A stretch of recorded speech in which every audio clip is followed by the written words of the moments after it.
name's Paula Olson. We are funded by the Wesley Community Foundation to bring you these classes through Wesley U. So we have heard from Wesley Des Moines representatives. These are all residents, and Wesley Lee Hill last week. And this week, moving in chronological order, we are at Wesley Bradley Park today in Puyallup. Jim and Ginny Christensen are not only partners in life as a married couple, but they partnered to offer you this presentation. Just so you know, there's a lot of work that goes into this. So they've done a fair amount of research and compiling and put their own PowerPoint presentation together. So I really appreciate your help and the time that you've put into that. A little background on Jim and Ginny. Jim Christensen is part of a 5-generation family from Grants Pass, Oregon. His undergraduate and graduate studies took place at Oregon State and Southern Oregon State universities with a focus in environmental science.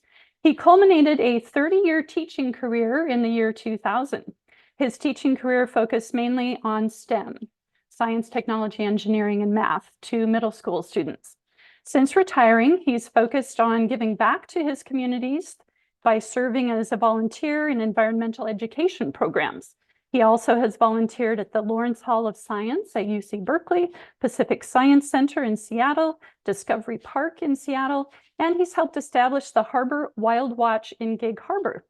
Point Defiance Zoo and the Aquarium in Tacoma and the Foss Waterway Seaport Museum in Tacoma have also benefited from his volunteer work. Ginny Christensen moved around growing up, including in the Midwest and in Beirut, Lebanon. She graduated from Smith College with a major in psychology, a minor in math, and a teaching certificate. She became a certified public accountant and had her own firm doing tax returns and audits of nonprofit organizations. Retiring early with Jim, she discovered the prayer path of the labyrinth and went to seminary for her Master's of Divinity. After 5 years as a hospice chaplain, she finally retired from paid work, and now she helps with Sunday evening chapel here at Bradley Park and is orchestrating the building of an outdoor labyrinth at her church. Jim and Ginny came every week during the construction phase to document the progress of the buildings, and you may see some of that documentation in this presentation. They moved in during the very first week of occupancy at the lodge at Wesley Bradley Park. Please join me in welcoming Jim and Ginny Christensen. So, welcome to Wesley Bradley Park. So, we've been asked what you would find when you come to our campus. At Bradley Park, if you're a dog, you'll get a dog treat. Here's Joey. He's a favorite dog around here, and our faculty, who are fun. We're not all perfect, but we have a good time.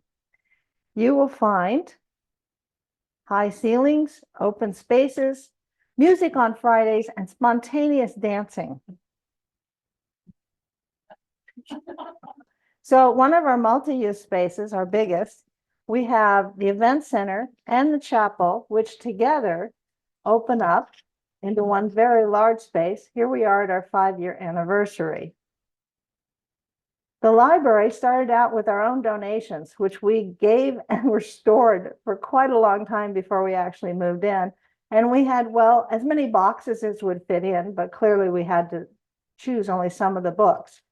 The theater, which we're in today, activities, resident staff will choose the movies during the day, and the residents choose movies on Thursday evening. One of the things that's special here is the open flow between levels of care. We have shared dining for breakfast and lunch, and there's pretty much just a carpet change between commons, which has care, extra care, and independent. It's really helpful, like if you have your mother living here and you're an independent, she's getting extra care. We have parents living here in independent who have a son who needed extra care. And if you need, or rather, when you move between the levels of care. One of the things that we asked for was lots of color. And so walking the halls is a wonderful time to look around and see what we have.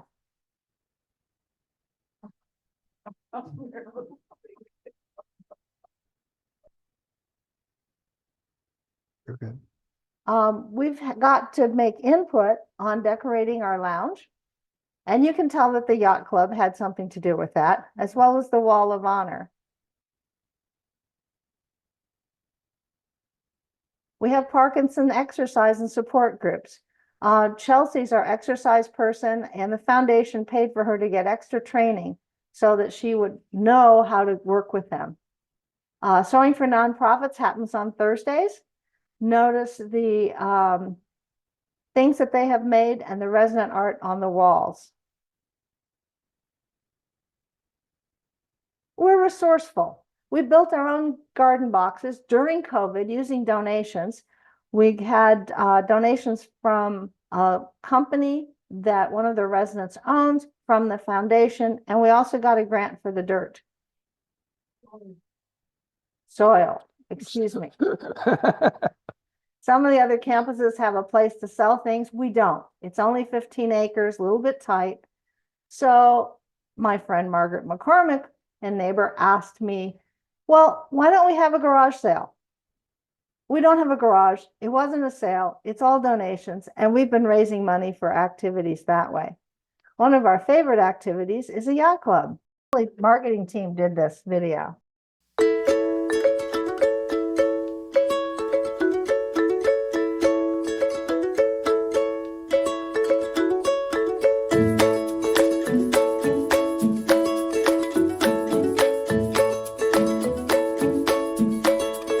I was in the Rogue Yacht Club of Southern Oregon. I was Commodore for a couple of years and raced a lot. We had a lake, we had a natural clubhouse up there and everything else. So why not a yacht club? Art and I thought it was a great idea, so we got Roger on board with it. So it was just made for it. We can just walk down here and enjoy the afternoon.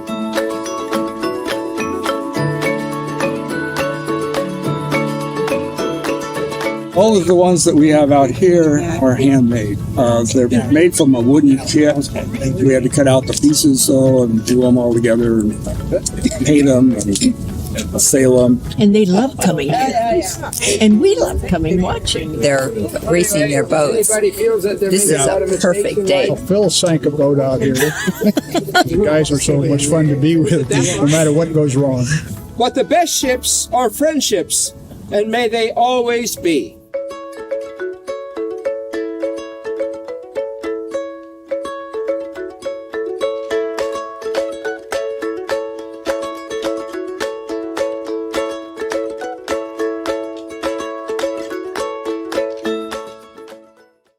We have lots of other creative activities. We've invited Elvis, partly paid for by the general fund of the residence fund, partly coming from our garage sale. We have had wine tasting, we've had hat contests and horse races and a bratwurst party put on by our yacht club. Wesley Foundation supplied a scooter, which allows mobility compromised residents the opportunity to still get at the lake, even if you can't drag that cart up the hill, or if you don't have a cart, just to come down and to see it. So Jim, what can you tell us about the history of this place? Thanks, Jenny. We're going to start by looking back, and I'm not going to go as far back as the Ice Age, but we're going to go back, let's say, several thousand years. We'd like to acknowledge that the indigenous people who lived on this land for thousands of years before any of the European settlers came, and that was the Coast Salish people, particularly the Puyallup tribe. So actually, building of the military road across Pierce County and up into King County allowed some of the settlers to come to South Hill, where we are located. And the first enterprise that was able to establish here was logging, because this whole area was covered with logs. And this is shows how they got them out of the forest with a oxen team. And from there, they proceeded to move and load the logs onto a log train.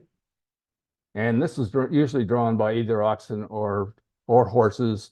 The logs would then be taken down to the Puyallup River or floated. They float all the way down to Tacoma, to Commencement Bay, and or taken to on a train later on. They had actually a train up this area. And it was interesting that Tacoma provided most of the lumber to rebuild San Francisco after the 2006 earthquake and fire. 1906. 1906, yes, 1906. Okay, the first large land grant homesteads on South Hill were the Molsoff and the Kupfer family. And Wesley Bradley Park is actually located on the Kupfer family homestead. And you'll notice this little, I'll just go one in a little bit here. And you'll notice that the red marker, which is located right over here, you can see up on the screen, Right in the middle. it's right in the middle. It's labeled WBP, and it's just south of Bradley Lake. And we'll talk a little bit about Bradley Lake in a minute. So originally, the Kupfer family built this home in the 1980s. It shows the log cabin. 1880. I'm in the wrong century here. In the 1800s, 1880s, they were a farming family. They raised chickens, they raised various livestock and so forth, until this gentleman came along. This is Ezra Meeker and Eliza Meeker. Ezra was kind of an interesting character. He promoted the Oregon Trail, had gone both ways several times. And just for the heck of it, he decided, well, I have a hop plant. I'm going to try planting it and see if it grows in Puyallup. Well, guess what? It did. He became a millionaire. The interesting thing, though, his family were teetotalers. They never drank any beer or ale. But the rest of the farmers around here took advantage of that and planted hops all over the valley, including the Kupfer farm. And this shows a picture of the hop growing on this particular piece of property. Excuse me. The hops were then picked, they just picked the flowers and the buds. They would load them onto a cart similar to this and taken to a hop drying shed. And this is a picture of the hop drying shed. The hops would be loaded onto racks inside the shed. And air would then travel from the bottom of the shed up through this little vent on the top.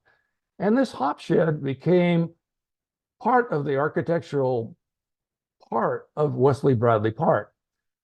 Now here you'll notice that there is on top of the sunrooms, there happens to be a little peak up here that appears to be a hop drying cart. It's just like the hop fields, the hop sheds, excuse me. So we'll see that throughout the architecture of this building.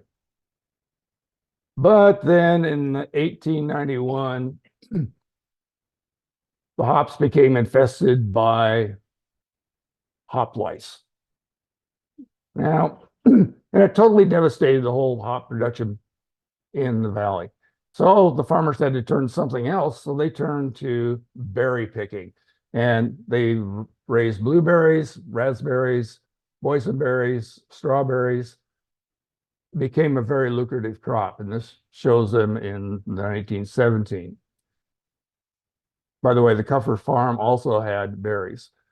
And the child labor laws were such that anybody that wanted to could come out and pick.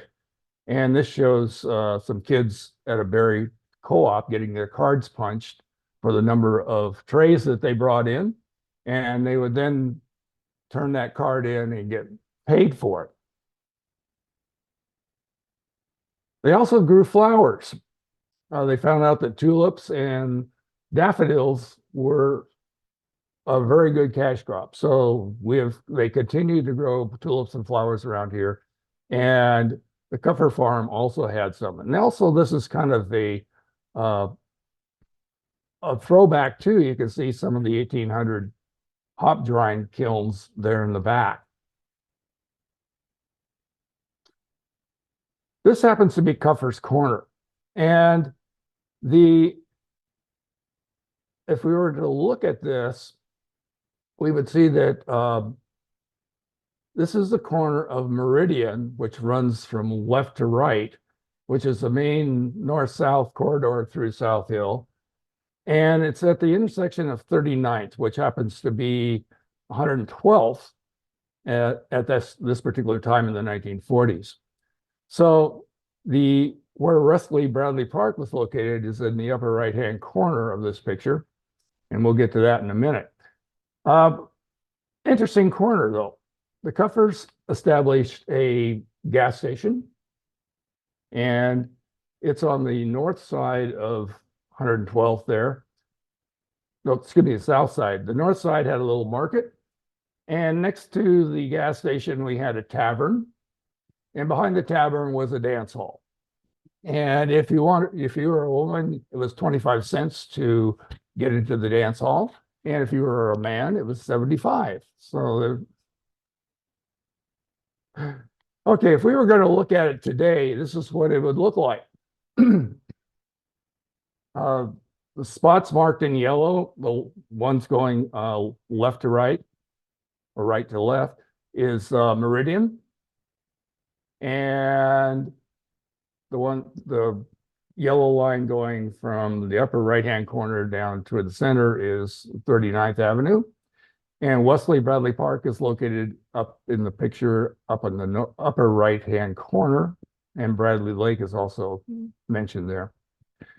To the left-hand corner, lower left, is the South Hill Mall.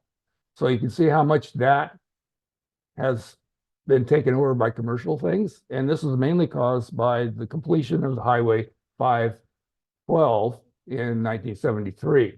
The mall was built in 1988. And so it's exploded since then. Well, I'm sort of watching one of In our 1955, Wesley U programs Ward right and now. Irene Bailey acquired, Bradley acquired 100 acres of land. Most of it was swampland. And I do want to talk to you, Joyce. It's just right now I can't. Where Wesley will you Bradley be Park is right now is Wayne, you need to also part mute of that yourself. property. Okay. So Bye-bye. heat was one of the big things that they harvested. And this is kind of a showing of what it was like, how they harvested the peat out of what was to become Bradley Lake.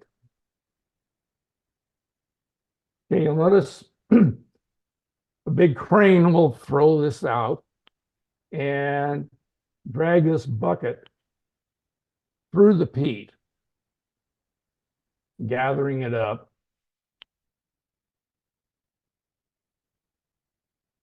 And then the peat was dropped into a truck and moved to the farm. It was then piled up alongside the barns during the summer and allowed to dry. And it was kind of interesting that the peat was sold, depending on what the year was, between $2.50 and $5 a cubic yard. And they took out anywhere between 300,000 and 400,000 cubic yards of peat, leaving a big hole. So what do you do with a big hole? They put a dam on the north end of the hole, allowed it to fill up with drainage water from the creeks and the swamp, and the rainwater, creating Bradley Lake.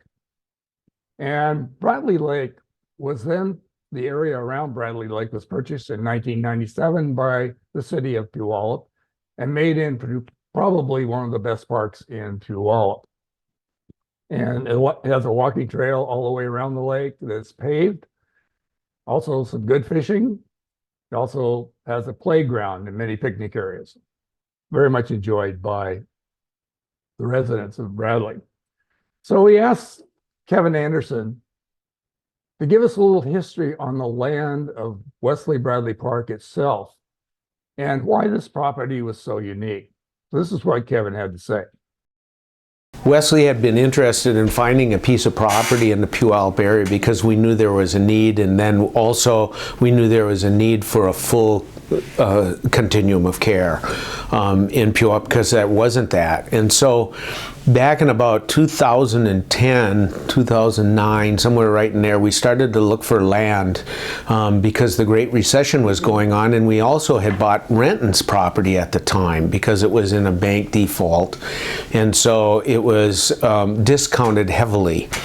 And so we knew it was a good time to buy land. We had some cash to be able to do that.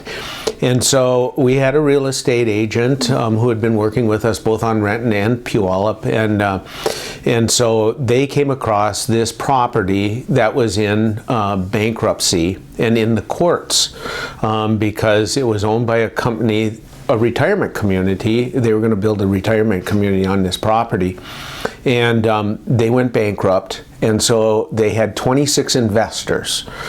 And the investors would have liked to get their money back. There was one individual within the 26 that was kind of the head of it all, and or was the correspondent to all the other 25. And so we reached out to him and we made them an offer.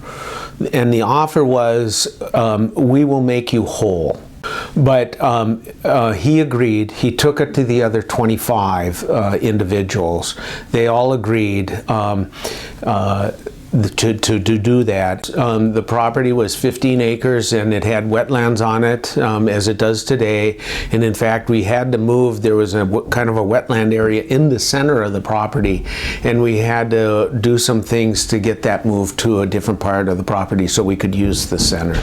Well, I think there's a number of things that are really unique about this community here.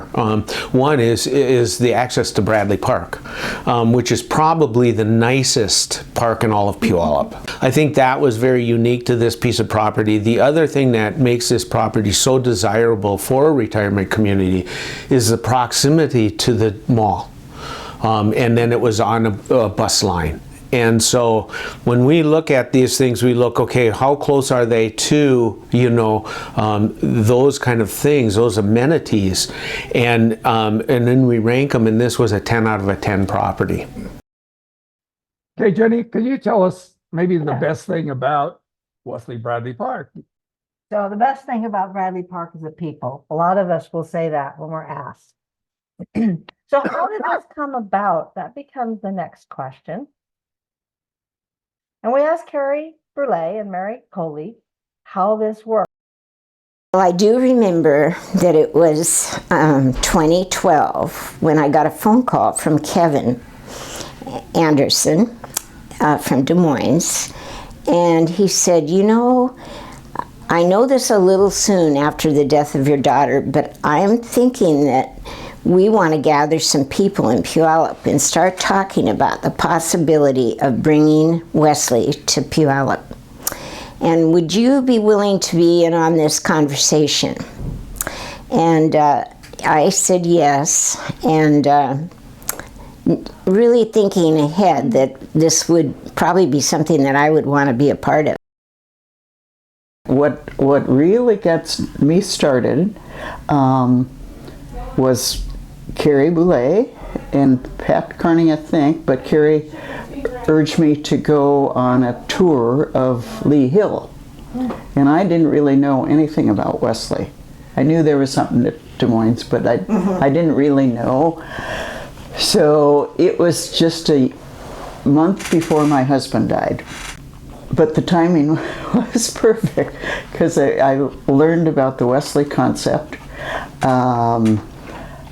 Actually, one of the man that I think donated the land or whatever for Lee Hill, my husband had worked with.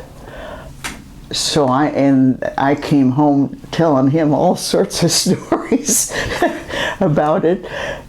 And I think he was relieved with my excitement because he knew what was happening to him, and that I hopefully would have a place to live. But I saw our job pretty much as to build enthusiasm for the concept, interact with the community, elected officials, possible donors, visited you two in your homes and visited others to get them involved and interested. So to me, it was selling the concept. Then we had groups that were for visioning and focus. Wesley started those, and it was for people who were interested in moving in. Some of them did, some of them didn't. And what did we want? And that's where we put out that we wanted the high ceilings, we wanted lots of light, we wanted color. And we got those things. So it was wonderful. We also began to get to know each other. Then the other thing that Wesley did that's different at Bradley Park than it is at other places at Des Moines and at Lee Hill is to have an open flow between Independent and Commons. It's not a separate building. There's not a doorway. There's just a change of carpet. And we have the blue dining room is shared for breakfast and lunch. And the red dining room is open only for dinner for the independent people because we get one meal a day. And so there's a lot more people eating at dinner than there are the rest of the time. They also asked Ann Miller and myself, gee, what about a sewing room or a creativity room of some kind? Now, Lee Hill was really into watercolors. So they had a plan that had these itty bitty little cubby holes. And we said, we're into sewing. Can we keep our sewing machine down here and not have it up and down? So Anne had been a part of a shared sewing space in Arizona, and Wesley built our cabinets and a large table to our dimensions so that there is room to store and lock a sewing machine downstairs. So once again, we asked them about some of the gatherings, and we're finding that the gatherings made a big difference in how it is once we got here. We soon got involved with those that were signing up or that were interested in information meetings. Mm-hmm. A number of them were at the Methodist Church on everything from downsizing to recycling. I don't know what all we did, but we had some great times, and that to me was nice because you got to meet future residents and connect with them too.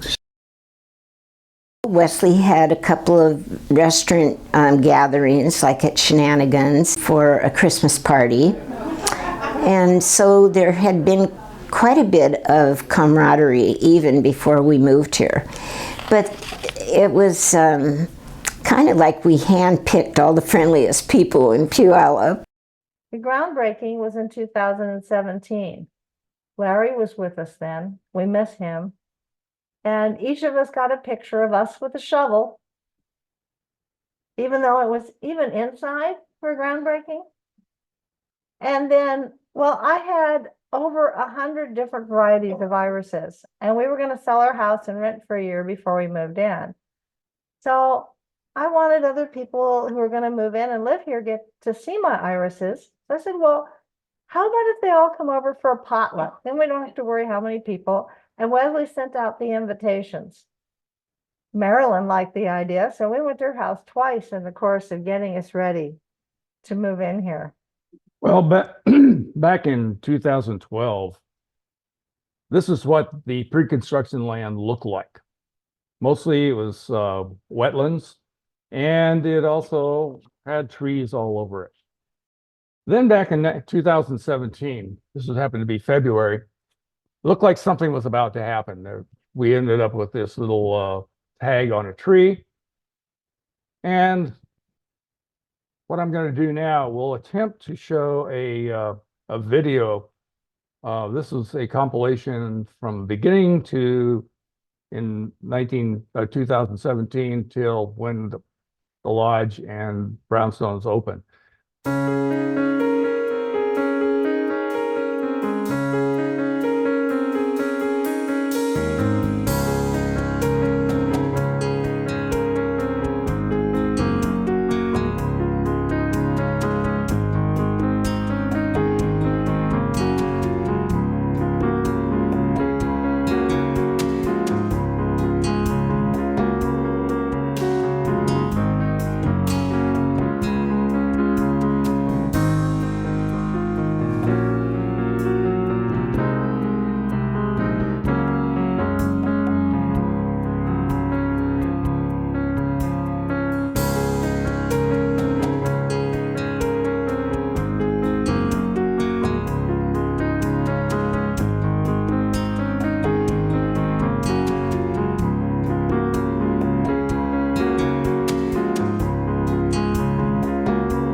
So moving in. It really paid off that we had those times that we got together. Computer So when problem. people moved in, I would walk in and say hi, and they'd just take one look at me and the shoulders would just totally relax. It's just, oh, here's a familiar face. Did they remember my name? No, but they knew that at least they knew somebody here, because it's kind of scary moving in. So one of the things we have, we're kind of a large neighborhood, and one of the things we have here is lots of connections. Some people went to school with each other, or they were boss and employee, or worked in the same school system. But there were other connections. These two women grew up in the same small town in Longview, Washington, but they did not know each other until they moved here. But now they're best buddies because they know all the same places and the same people. This other couple is a man and his wife have just moved in, and the other man is one who married them 20 years ago, and they were both incredulous that anybody would have that kind of connection with them when they got here. We have a spirit of communication here. A lot of residents initiate activities, work with staff, and we have great support from the foundation.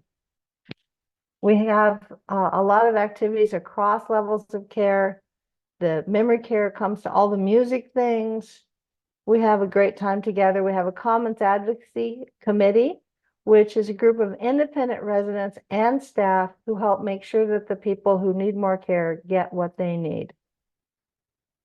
And Mary's interview talks about Friday breakfasts at the Brownstones, and it talks about what's next for her. That now, you know, eventually she won't be in the Brownstone. She'll have to choose when to move over to the lodge. I moved into the Brownstone building in July 2018. So we became a close-knit group over there. And Lisa was just terrific in helping us get to know each other. The promised breakfast wasn't available, obviously, because the lodge wasn't open. But she provided a wonderful continental breakfast every Friday. And that again provided the opportunity to get better acquainted. And just the feeling, because it was new for all of us, just the concept. Some came from out of the area, which made it harder for them. But some of us were in the community, but it was they made efforts to link us together, I think. COVID changed things a little, but every Friday we have breakfast together, and not everybody participates, but a majority of them do. Some of the residents participate in lots of things over here in the lodge, others don't. I'm a mix in between, I guess. To me, and I've said this many times, the thing that I like best about Wesley Bradley Park is the opportunity to socialize if you want it, take in activities, but also the privacy. And I very definitely value my privacy. So the mix has just been perfect. Some of the people who lived in the Brownstone to start have moved over to the lodge. We all have, friends over here. So I think, and more, as I age and lose friends and neighbors, I've thought, okay, I need to think about when I am going to downsize. I love the Brownstone and the community there, but the reality is at some point I will need to downsize, and it's here. I'm anxious, obviously, for the care center. Hoping and praying that it comes soon, soon enough. Our vision for the future includes our Brant Family Rehabilitation Center. And here's the couple whose family have given a significant donation. We also have a 3-story brownstone building coming. And here's a picture of what it looks like today. So thank you for coming to visit us at Wesley Bradley Park. Are there any questions? I have a question. Yes. And can you repeat the I questions will. that come in? What's the body of water behind the brownstone apartments? What's that all about? That is what you're required to have when you have a lot of wetlands. We have some water behind the brownstones, and it's something called holding It's a pond. holding pond. Yeah, so that we hold water. There has been an otter spotted in that holding pond, and then it was spotted later down at the lake. So they are connected. It is part of the water system. Any other questions? Either in the room or on Zoom? No, if not, thank you so much for joining us today. Thank you. Thank you, Jim and Ginny Christensen.